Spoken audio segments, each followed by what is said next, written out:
The Jungle Book.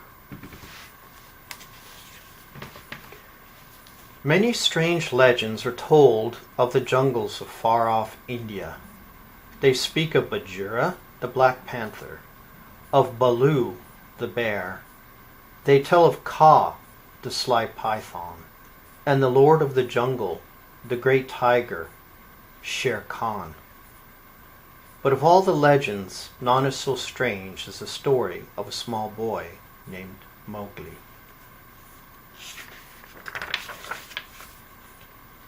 The story began when a child, left all alone in the jungle, was found by Bagheera the panther.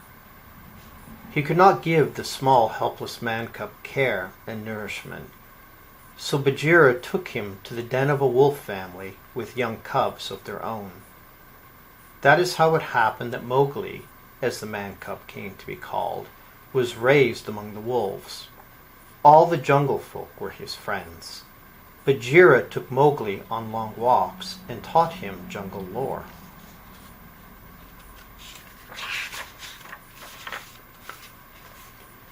Baloo, the bumbling bear, played games with Mowgli and taught him to live a life of ease.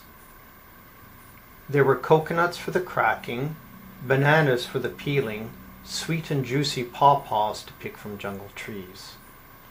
Hathi, the proud old leader of the elephant herd, tried to train young Mowgli in military drill as he led his troop trumpeting down the jungle trails.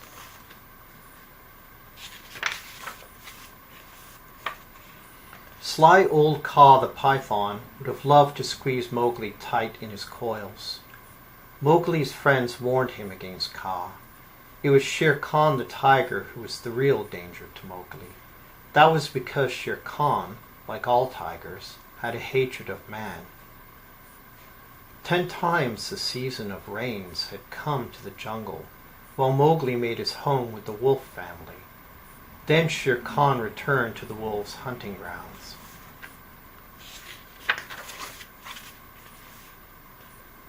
The wolf pack met at Council Rock when next the moon was full. As you know, said Akela, the leader of the pack, Shere Khan the tiger has returned. If he learns that our pack is harboring a man-cub, danger will be double for all our families. Are we agreed that the man-cub must go? Out of the shadow stepped Bagheera the panther. I brought the man-cub to the pack, he said. It is my duty to see him safely out of the jungle. I know a man village not far away where he will be well cared for.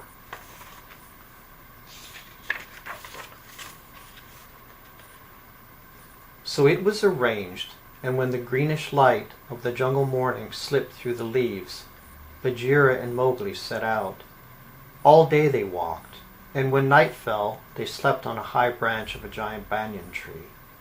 All this seemed like an adventure to Mowgli, but when he learned that he was to leave the jungle, he was horrified. "No!"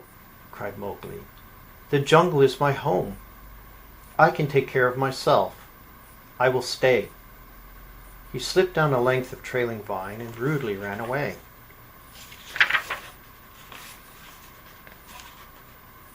For a while Mowgli marched with Hathi and the elephants, but he soon tired of that.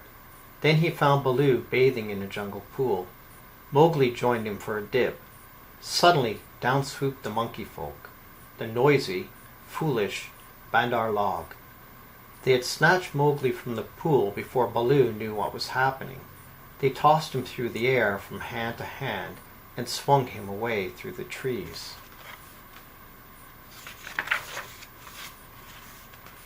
Off in the jungle, Bagheera heard Mowgli's cry and came with a leap and a bound.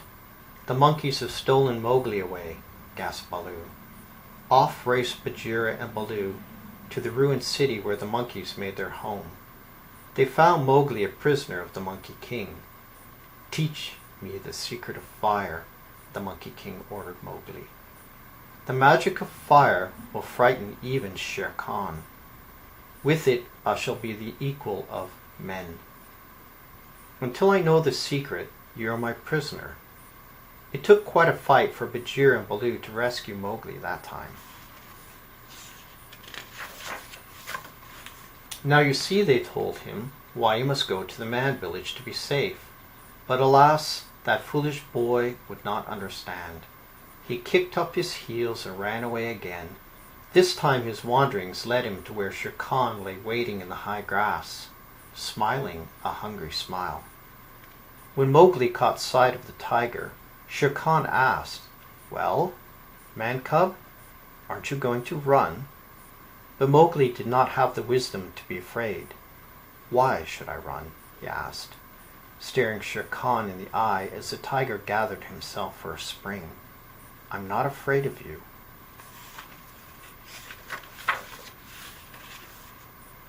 "That foolish boy," growled Bagheera, who had crept close just in time to hear Mowgli.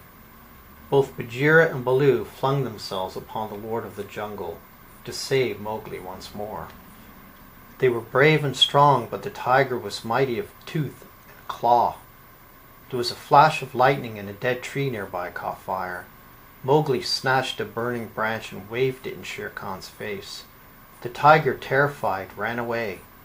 Mowgli was very pleased with himself as he strutted between the two weary warriors, Bagheera and Baloo.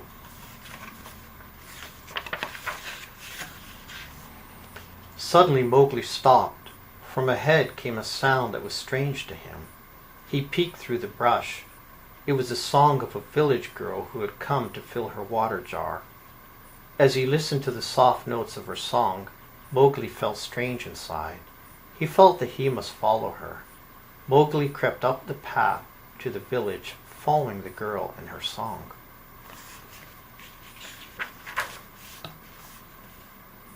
Baloo and Bagheera watched the small village as long as it could be seen. When Mowgli vanished inside the village gate, Bagheera sighed a deep sigh. "It is just as it should be, Baloo," he said. "Our Mowgli is safe in the man village at last. He has found his true home."